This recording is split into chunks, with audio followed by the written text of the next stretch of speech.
You are listening to the Marketing Equation Podcast with Martin Shervington. Hello and welcome to the Marketing Equation, the first ever Marketing Equation. Yep. With you. For that is I. That is you, Tim Abbott. How are you, Tim Abbott? Very well. Long time. Good to talk, Martin. Always indebted to your NLP days and your insight in corporate strategies. So, yeah. There we go. Your camera's not on. Do you want to put your camera on? Only because I haven't seen you for a while. We were recording a podcast, and Paul is the producer. Hello, Paul, the producer. There you have it. So, Tim, do you want to explain what you're up to? The summer of 1995. Right. Okay. Summer 1995. I think we'd had one of the fastest-selling UK debut albums on a band called Oasis. I'd bumped into a blonde-haired dancer at Glastonbury, who we've eventually made into one of Britain's biggest pop stars. His name was Robbie Williams, and we were doing a couple of quick steps with the chap called Norman Cook out of the House Martins, and the following year became Fatboy Slim. So quite busy, really. There you go. That was good, considering I sprang it on you. So you were the MD of Creation Records. Yeah, I sure was. Or Desecration, or whatever people want to call it these days. But yeah, probably the world's most dysfunctional indie label at the time. Continually bankrupt because we overspent on everything. And then we got house kept by Sony, who put a few more controls on us. So it was an interesting middle 90s. As I say, the last great rock and roll decade, and probably the decade we ended up connected. Yeah. From starting from vinyl to MP3s, 45 RPM to 10 binary. Interesting, right. So your background's marketing, isn't it? Aye. So we started to go there. There's been a huge change in the music industry. But what happened then later was, I guess, the MP3s becoming accessible, a lower price point, and suddenly the world had access to all of the music it wanted, and then it moved into subscriptions as opposed to albums, and you've seen all of this happen. Yeah. Where do you think we're at now? Well, I suppose if you look at Spotify and the penetration and acceptance of Spotify, and it's legitimizing the theoretical back payment to artists, which is open for debate. But it's if you're Elton John and you've got the biggest lawyers, you get the biggest payout. If you're a one-hit techno wonder from with a sales base in Croatia and Taiwan, it's slightly more difficult to get your money from the model. But theoretically, it works, and there is an acceptance and a penetration, particularly in the UK, that subscriptions and the Apple model and obviously the Netflix model again is challenging the platforms and channels where we consume digital catalogue.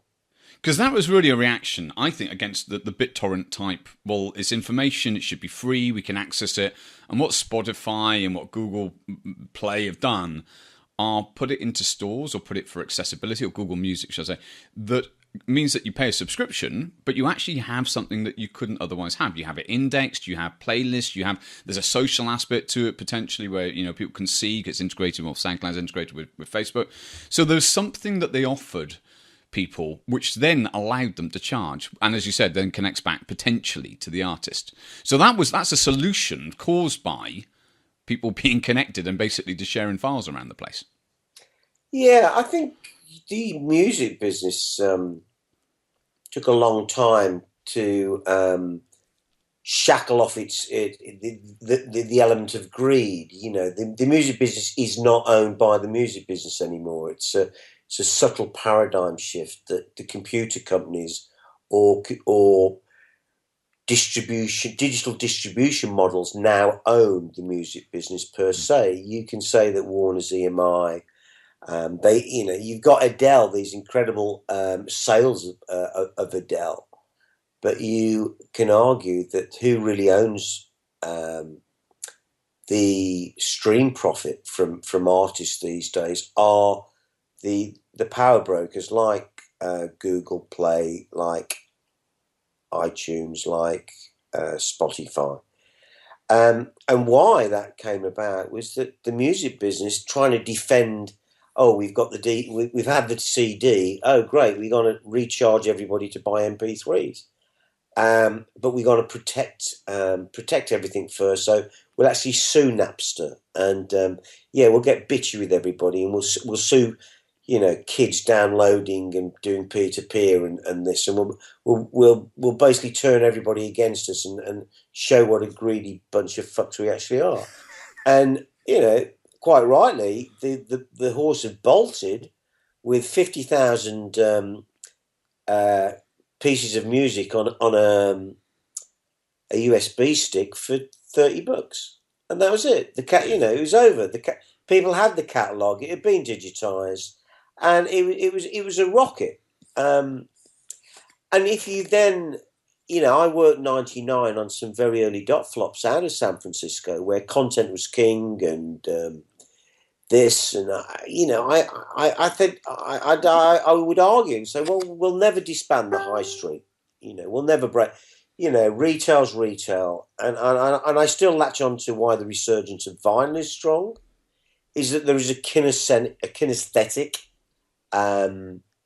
lock when you're marketing. Yeah, I was part of a company called Artist One, and I actually went to the first MP3 conference down in San Diego, 98, 99. And I think I was the only Brit there, which is quite funny. Palomine Mark Gates was on the panel, who was Grand Royale, which is the home of the great Beastie Boys. And he thought, we got a limey in here. He won't understand what's going on. And quite interestingly, there was actually, and people, you might find this hard to believe, the World Wide Web. But there was a delay of innovation and business models of up to a year, 18 months between the US and the UK. I remember. No, I know. I had my first .com 99. We didn't have the information. Yeah. And then some of the startups here were quite interesting. But then there was the, feral, everybody put a .com. Interesting enough, many people fled the music business, and particularly marketeers. I said, no, you've got to, the web will be an adjunct to marketing. It is about information and statistical digitized collection of data to make a more informed selling proposition. And it was, no, this is a brave new world and whatever. But what the interesting thing then, nobody had factored in how to make profit from the model. People kind of made these lovely kind of, let's have fan sites and let's have community and whatever. And some of the money invested in some of those things was just kind of ridiculous, Interestingly enough, it was the digital dance music, who I suppose most DJs and kind of closet bedroom music makers were more au fait to digitism and, basically how digital music machines of the middle 90s, particularly Dr. Rhythm, Korgs, extrapolations of the Yamaha DX7, digitism and electronic music were pretty close together. So a lot of those early guys were into file sharing, were into sampling, understood that electronic music was being made digitally. So they were some of the early adopters, which were quite interesting. So the selling of dance music and the marketing of dance music, quite interestingly, although vinyl based at the coalface of being played, was actually backed up by a lot of very early digital adopters. Let's bring us up to 2016. Aye. The music business now. What's happening? Yeah. What's happening, man? I don't know. It's interesting, isn't it? One of the things which happened in the music business, which fractured, and whether you believe in the long tail or not, the likes of television and the canniness of people like Simon Fuller and Cowell, who saw that you could cut out the above-the-line marketing dross by having your own TV program to sell your dross and get people to queue up to spout their dross and force their dross. Not a big fan of the X Factor then, you Tim. No, not a big fan. no. I'm sensing there's a subtle. It's like subtle facial expressions that the audience can't hear on the podcast that I'm picking up on. Really subtle. Though. I'm an indie guy, you know. I'm a, you know, I come from the other side of the tracks. I believe in music as great art and of social comment and political comment and 101 other things. You know, can spark revolutions and. You know, I don't think... We need some Billy Bragg going on in the background, as you say that. We'll have to put that in, I think. You know, we need Guthrie, man. We need Dylan. We need the Paris riots. We need revolution. No, I think that the toil and sweat and the blood, sweat and tears to make you great artists does not really come from approaching it as a business proposition from day one. You know, that you can cue it well and you can audition well and you can be groomed and boxed and packaged. And, you know, I'm a marketeer and have sold millions of records. I'm the man who killed indie in a way, because can indie actually be successful? Or, you know, don't start me on the co-optation of, you know, the high street and the values of what is this overused word of alternative or indie these days? You know, Abercrombie and Fitch, you know, nicked indie as a lifestyle option, and if you only have to look at most kind of lifestyle commercials these days to youth, it's a co-optation and a destruction of alternative lifestyle is cool by billion-dollar brands. You know, Converse owned by Nike, I believe, is it? Are they owned by? Yeah, I think they are. I don't know, but I am going to talk about what you did, because I remember. But, and you'll appreciate this, and there's a joke in here, it's not that funny, but there's a joke. I remember when my sister Sally, yeah, so there's a don't look back in anger saying this, right? I remember when my sister, I'll tell you it wasn't a funny joke, said, oh no, I'm really into Oasis, and as soon as she said that, I was like, what's happened? What happened? And then we had a cascade of like the Stereophonics, and then suddenly indie became mainstream. Indie was just, this is like 94, 95, 96. Yeah. And I was like, oh, suddenly it's changed. There isn't this, because we were the kids that are like age 15, 16, going to get the Pixies and, you know, go all of the gigs, Wedding Present and In Spiral Carpets and all of this stuff. And they were in small venues around the UK. That's how you went and did it. Eddie Martin, really. You know, we had a website in 1996 on a small indie label. When I left Creation and we had the management company, we signed about 5-6 bands and, you know, tried to do it the 50-50 artist split and doing it kind of right on. And, you know, our idea of a database was putting in a little card with a hole in the middle, which would clip into the middle of your CD. And our biggest reference data would be your postcode. Yeah. And you would send it back in on something which we thought was highly sophisticated, a free postage code from the General Post Office, the GPO, I think it was called then. How times change. There was no internet. And we had this, I remember we had an office party to celebrate this young American guy, Michael Wild, his name was, who had got us online. I'd be about 96, 97. And on our green and yellow phosphorus burnt screen. And we all gathered round, champagne in hand, ready to go. Man, we're part of the World Wide Web. And there it came. We went www.betterrecords.com. A little string of type in the top left-hand corner on a green screen in yellow type. And that was where you were at. Yeah. Now, it wasn't until 90, at least post Netscape, etc., that anything like a search engine came around. Now, the power of, to answer your question, why then in the early 90s, you still had to search counterculture out.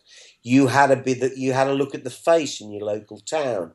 In fact, there was a magazine called The Face, which became the Style Bible. There were magazines like ID. There was these niche market tastemakers. And I worked on the 501 campaign in the middle 80s, the biggest ever spend on one counterculture garment, the 501, based on a Madison Avenue book called Quintessence, The Art of Having It. And the research we did on the 501 campaign in with BBH, Bargle Bogle Henty, very much was, you had to hunt out what was cool to define your brand or associate with brand. Now you can type anything and you can have 200, 500 hyperlinks, which will never end your information search. You will never run out of trying to find something on the most obscure genre of music, of a stiletto, of a fashion garment, and that has actually Samphorized style out because everybody's an expert. So we no longer have. That's why the often word curation is coming back into vogue, which kind of was overused 2 or 3 years ago, but I think people are finding it. And part of our documentary play, Appumentary, which is a non-fiction site similar to Mubi, which is Art House, where we curate the best non-fiction and documentary around. Because we have so much choice now. So my belief is that you inverse this back and, you put out your store, your blog, your shop window by offering a knowledge of curation or of taste. So yeah, no, I agree. You're a trusted supplier of information, isn't it? I mean, we're all publishers now. Yeah. Okay. Well, back to your earlier question about why Spotify, Netflix, Google. I'm a great believer that I don't know how far this is going out, but if you know the brands Waitrose, Marks and Spencers, Lidl, and Aldi, you look at supermarkets. People shop in their comfortable brand relative to who they consider themselves and what demographic they sit in or aspirational. And people trying to force somebody to an unbranded, heavy website to go and buy some music or download a film, or going to a nice, comfortable place like Google Play or cuddly Amazon or un-indie Apple, let's say. People are comfortable shopping there, the majority. And that's the thing for any marketer, is that they've got to build the trust. And the site's got to build the trust. It's got to be ease of access. But actually, there's another aspect you're talking about, which is your voice. Yeah. Your voice is then heard by a target audience. And it can't be everyone. No? Sure. Sorry, I missed that. Disagree. It was all right. You were moving the thing around. It's all right. No, but you've got your voice. Yeah. And it wasn't the most profound thing. And then you've got your target audience, and it's potentially they emerge with you. The people that can hear you, the people that relate to you, the people that like what you're into are the ones that you actually want. So you don't have to. You said about curation, you don't have to try and please everyone. No, anyway. Good point. There's a lot of research done on the long tail recently, which kind of is slightly falling out of favour in certain ways. But, I believe that niches, if you look for one niche, you probably have an interest in a parallel niche or a niche near it. But if you go to X Factor, when do the X Factor long tail people lead you to some Carl Craig Detroit techno recorded live in Guangzhou, China on a Tuesday evening? That's a long tail to get from kind of, Britain's Got Talent. Yeah.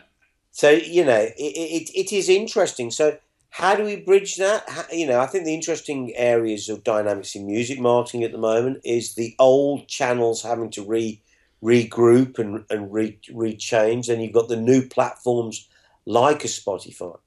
What people are missing here, though, is that the development of music and the investment in new music, and this is where I think platforms have to be careful.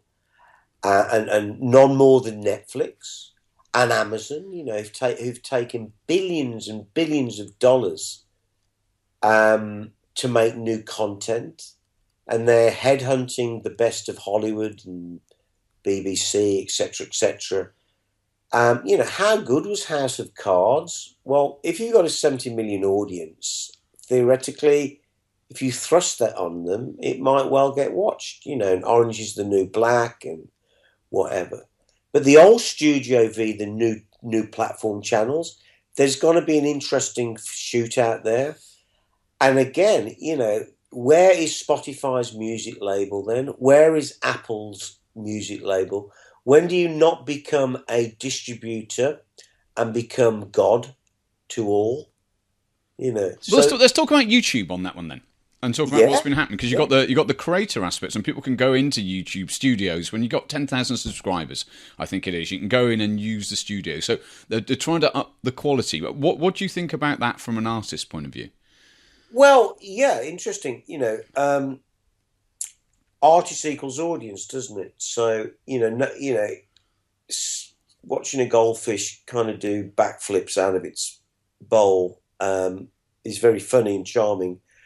But you're only, you're creating, as I see anything on YouTube, it's this creation of goldfish time, a minute to 3 minutes to, if you look at the short film industry, of which which is basically the precursor into the traditional documentary or film business, and the established festival shorts awards system, which is established as the way to find new talent, bring new directors through, new cinematographers, new script writers, new everything which creates.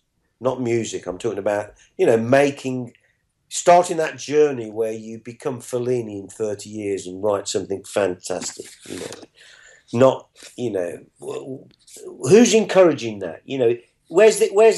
Is Simon Cowell putting the money back into artists? No. See, it's interesting. Your perspective, Tim, is this a career path, or is this satisfying the genre, which is a 3-minute video to get attention to do something? You know what I mean? It's a slightly different view, because you are seeing it from an artist's point of view. Well, yeah. Well, I'm seeing it. I'm curating it, man. From a quality angle. Yeah. There's so much shit and dross around. Do you know what I mean? It's like, if you want to see bad porn, there's loads of it. Do you know what I mean? It's like, go anywhere in any segment or market. What I'm about is that having worked with great artists who've crossed from into the mainstream, the art, of looking in niches and counterculture and the alternative pushes us forward creatively. Whereas, the ability to pick somebody who can queue up, who might have, an interesting set of tonsils, but show me the longevity of, show me the big 5-year career out of anybody on X Factor. I'll fucking show you a liar, because they don't go past 2 albums. We have a guy called Will Young, is it? That guy's sales have dropped. He's a very talented guy, don't get me wrong, but, that guy's sales curve is inverse. And he's probably the longest lasting. So these short-term product life cycles. Yeah. So back to YouTube then. So what about Vimeo? If you look at Vimeo, I use Vimeo Pro for hosting and use it as a tool. You look on there, they have some great, really deep, well-made, well-presented industry-style films. But they're doing they're not doing a subscription. They're doing a VOD, a video on demand play. YouTube is YouTube going to be making its own content? And what does it mean by own content? Is that Is that an hour long? Is that episodic hours? People are curating documentaries on there. We in fact ourselves do on via Appumentary and Documentary Tube. We have 3,500 free to view full length documentaries. But again, you got to sit down and watch a documentary a day for 10 years. It's about curation. Yeah. So I subscribe to the excuse the pun, to the smaller model of small attention spans of beautifully curated, packaged, caressed, lovingly thought through, presented material, as opposed to this massive smorgasbord of smells and colours, which, you know what, ultimately you don't know where to start and you bail out quick because you're glutted and full. Yeah. Cool. Right. Last few questions. Okay. Right. Let's say a chap called Robbie Williams gets in touch with you today. You've never heard of him, but you think, do you know what? He's got something. He's got some talent, and you wanted to get him out there. What would you do? Knowing that you did this and you were part of this story 20 years ago, what would you do now? Well, going at a couple of million quid. No, but is that what you would do? Is that genuinely you'd go and raise funds? It's interesting. See, yeah. Look, you have to raise funds. This is the bullshit of the net v record companies. They insist now that you come with your own fan base, that you've gone and proven and taken up the beta work yourself before they'll invest. Yeah. Now, that speculation from the ability of people's intuition, belief, A&R skills, i.e. artist repertoire, which meant not just the sound, but do you think the guy's going to perform? Can he hack it live? Has he got the right ability to give good head, press, whatever? You can't back it these days. You're still going to need an above-the-line budget for that craft. The idea that, you can have a YouTube sensation who breaks out, and you can have these, but that is still talking to this developing audience of the digital last teenager, up to what are they called? Post-millennials, even, millennials. Prior to that, if you're going to break, you're going to break out a multi-star into more traditional channels or a mix of channels and platforms from the old world and the new world. No, you're still going to need a budget. You're still going to have to go and take your kind of world in old world media. You're still going to have your AdWords. You're still going to have a Facebook campaign. You're still going to have to use agencies. The idea of that I'm going to go and get a comb and some paper and knock a tune out and then sell millions. You've seen my YouTube videos, I know. Don't sign until I've spoken to my lawyer. Yeah. So anyway, okay, that's good. So, but still, the social media channels have got value in terms of getting established and building that. But to take it to the next level, it's going to be traditional means. Yeah, I think where we're at, and I think this will develop again. Because there still is this need to monetize the web in more ways than one. And from a music point of view or from a short film point of view, people still have not recognised, and even from books. What are ebooks? Are they books under glass? There's a massive debate going on. How do we market ebooks past the initial, early adopters? But how do we get them to pay when there's 10,000 books online for free? So you still have to communicate in the old world or the old traditional worlds. You still have to go and do press per se in media sites, and this all costs money, having PR agencies. But there is a thing that Spotify has put a value back on money to music, or a subscription. So it's like, if I pay my £10 per month and I get this, my music has a value of £150 a year, whatever per se. Same with Netflix. If I go for Netflix and I want that package, that has got that has got a value. If you go for a more specific curated play like Mubi, MUBI.com, for art house and specific classic films and beautifully, curated films, it's worth $4.99 a month. Bargain for that one. You can give a good shout out to it. It's good. We'll put it in the show notes. We'll let everyone know. Appimentary. Watch this space. Appimentary. Watch this space. So, we're moving to the last section.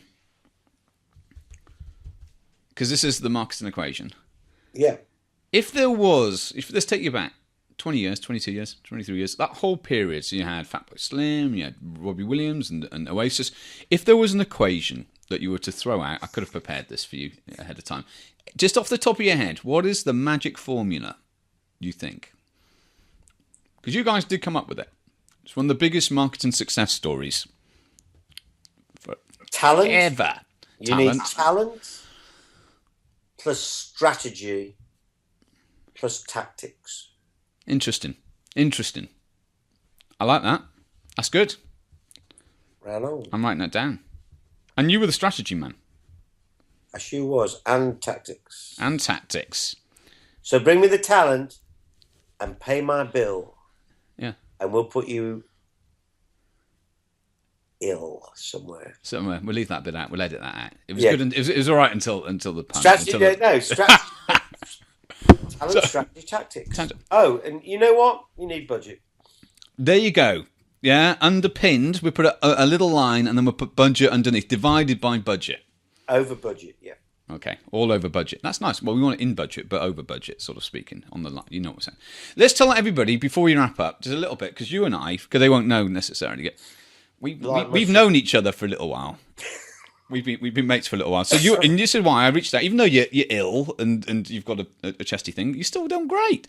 But we've chatted around a lot of these areas, and your perspective is very different because of the data you've got, the experience you've got, the information you've got, the experience and evidence. And I think this is the thing, and one of the good things, and I say this because they can't see you, the reason we both got some grey hairs is because you end up, like we're talking about 99, 98, it's the best part of 20 years ago.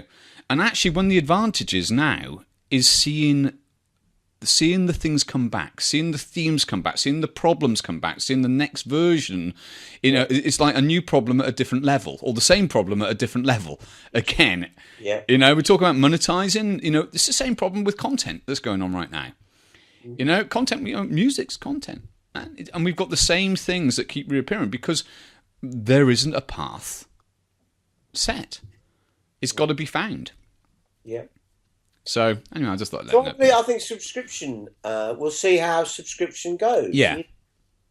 I think there'll be a hybrid maybe as well within that. One thing we're researching is that the tiering of subscription. So, in the end, you might get into the nightclub, but you still want to be in the VIP. And even then, once you're in the VIP, you want to be in the Ultra. Yeah. You want to be on... so within that, but I think there's an interesting thing on subscription is, one of the key things our analysis shows is you must have a really clean line for signing up. Yeah. Give a bit away, bang them. Make it easy. The ease of access is very, very important. Again, you're a fine line between giving them too much access that they binge watch and don't come back. Yeah, yeah, and I think that's the same across every industry. I think the interesting thing is that Netflix, if you analyse Netflix where they are at the moment, they've been so aggressive the last 3 years because you have to remember that company has only been streaming since 2011. It launched in the UK in 2012. It now has 4.5 million members, followed by the Nordics, Canada, Australia, and obviously this massive chunk of America. But they were a DVD love film retailer which came into challenge blockbusters. Their model changed 2012 and they've had this massive growth. But they've spent billions on acquisition of subscriptions and acquisition of content. Somewhere along the line, they've got to start turning a profit. And they ain't been in profit for 7 years. So somewhere along the line, there's going to be a big question asked about, okay, let's see this monetization. Because they're spending I remember we talked before, $20-something per. It's $28 per subscription collection with a churn rate of approximately 10%. So what's interesting? I mean, we could dive into this for a while, but I think we'll start to wrap up, Timmy, because it all comes around to you've got to know your figures. You've got to know your cost of acquisition, which is based upon, okay, what's the lifetime value of that client? How many months do they stay? And it's just back down to the figures.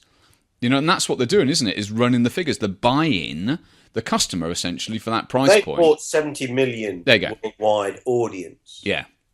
Which a big audience in America, which you'd be jumping and punching through, your weight, is probably 8 million on an evening.